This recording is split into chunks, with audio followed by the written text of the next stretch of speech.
Fy enw yw Aled a rydw i'n heddiw I siarad Cymraeg yn y dinas. A mam? Ie, mam Aled ydw I, Dwynwen, a wedi dod yma heddiw gyda Aled I drafod Cymreictod ar iaith Gymraeg yn y ddinas yma. Okay, so hynny'n ble ni yma amdano. Ble ydych chi, y ddau ohonoch chi'n byw? Ni'n byw yn y Gair. Yn Casnewydd? Yng Casnewydd, ie.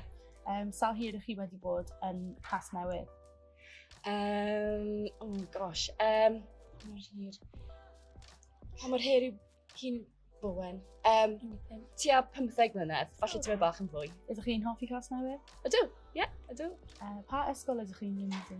Rydym i'n mynd I ysgol Gafel Gwent Iscoed yn blwyddyn wyth. Fy nes i'n mynd I ysgol Gafel Gwent Iscoed. Pryd oedd ni yna, oedd yn fel profiad wahanol, fel massively, oherwydd oedd ni yn y porter cabins. Lan yn Bryn Glas, Broteinon, so oedd yn really nice I fel bod fel ysgol yn fel massive nawr, a pawb wedi dod at ein gilydd. Pwy yw dy hoff athro yn ysgol Gafel Gwent Iscoed? Fy hoff athro I yw Mr James Mathematic. Mr James, mae pawb yn hoffi Mr James. Fi'n hoffi Mr Organ. Mae'n fel un o fy hoff athrawon yn yr ysgol, ond hwnna'n oherwydd dwi'n gwneud cerddoriaeth yn y pam roeddwn ni'n mewn cerddoriaeth yn yr ysgol. Reit, oce. Wel, beth yw'ch hoff peth I gwneud tu allan o ysgol? Dwi'n hoffi gweld ffrindiau a chwarae gemau tu allan o'r ysgol. A weithiau chwaraeon gyda fy mrawd. Diolch. Beth yw eich hoff gwers Cymraeg gallen bod yn unrhyw beth yn yr ysgol? A Saesneg hefyd, os ti'n cael gwers Saesneg ti'n hoffi? Dwi'n hoffi archwilio a bach o technoleg wybodaeth, ond y gwers sy'n digwydd pob wythnos fel trwy'r blwyddyn yw probably mathematig. Wel, oes unrhyw le ti bod I bod gyda ysgol Gwent Iscoed ar y funud neu fel cwbl o misoedd yn ôl neu blwyddyn yma ble ydych chi wedi cael profiad da allan o neu unrhyw tripiau neu unrhyw ble chi wedi mynd? Dwi ddim yn cofio unrhyw blwyddyn hwn, ond fi gallu cofio blwyddyn diwethaf eithon ni I rhywle o'r enw Llan, sy'n fel Llan Granog, ond dwi'n cofio ble oedd e. Beth ydych chi wedi gwneud fan'na? Wnaethon ni llawer o pethau, ond mae rai o roedd fi gallu cofio yn wedi wneud pethau gyda dŵr, ble wedi ni'n trio cael dŵr a cael peli, a roedd un yn fel archery. Ydych chi'n meddwl bod y iaith Cymraeg yn rhywbeth sy'n mynd I tyfu yn Casnewydd? Gallai dau ohonych chi ateb y cwestiwn yma. Rydw i'n meddwl hwnna oherwydd fel mae'r iaith Cymraeg yn hyn a ni'n gallu helpu dweud fel hanes y Cymraeg a fel hanes sut mae wedi hyn o dechrau mewn I bod yn iaith a sut mae wedi a pryd mae nhw'n gallu dweud fel sut mae wedi cael yn llai o fel llawer pobl wedi dweud a wedyn gallu fel perswadio pobl I trio siarad mwy o fe mewn fel y amseroedd cyn. Diolch. Mam? Fel rhywun sy'n ddim yn dod yn wreiddiol o Casnewydd, dwi wedi cael gweld newid mawr dros y 15 mlynedd diwetha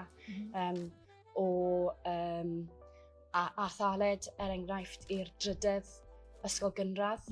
Nath agor yng Nghasnewydd a nawr erbyn hyn mae yna bedwerydd ysgol wedi agor hefyd a mae yna ysgol uwchradd Gwent Iscoed cyntaf wedi agor yng Nghasnewydd hefyd. Felly mae yna fel newid wedi digwydd ers I fi bod yn byw yng Nghasnewydd.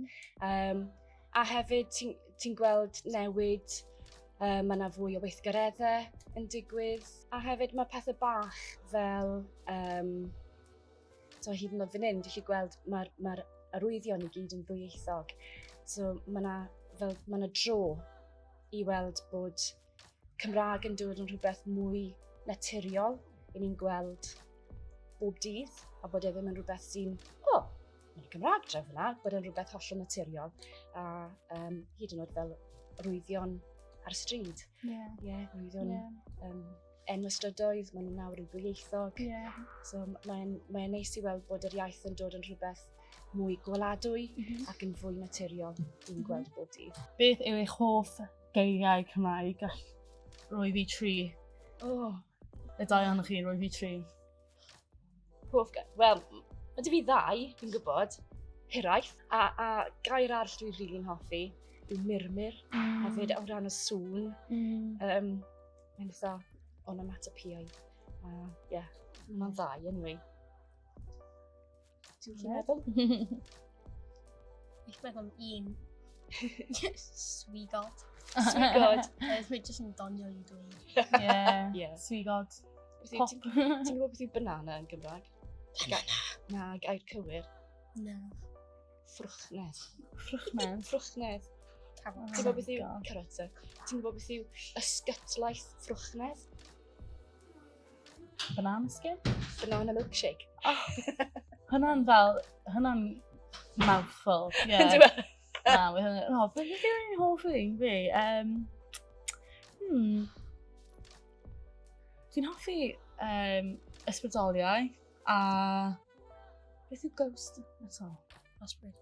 Ysbryd, ie. Unrhyw beth ysgol, ysbryd, ysbrydoliaeth, ysgyfaint. Hwna'n gair fi'n hoffi. Wel, diolch yn fawr y 2 ohonoch chi. Mae wedi bod yn really neis i chael chi 2 yma heddiw. Dwi'n hapus, ydych chi'n hapus? Ydw, Wel, dwi'n gobeithio mae popeth yn mynd iawn i chi yn y dyfodol a ydych chi'n cario ymlaen yn siarad Cymraeg a aros yn addysg Cymraeg a ydych chi'n cario ymlaen gwneud y swydd ydych chi'n neis i'n helpu llawer pobl. A mae jyst yn neis i dod o'r cymuned gyda'n gilydd. Cael chat bach neis. Ond diolch, guys. Diolch yn fawr.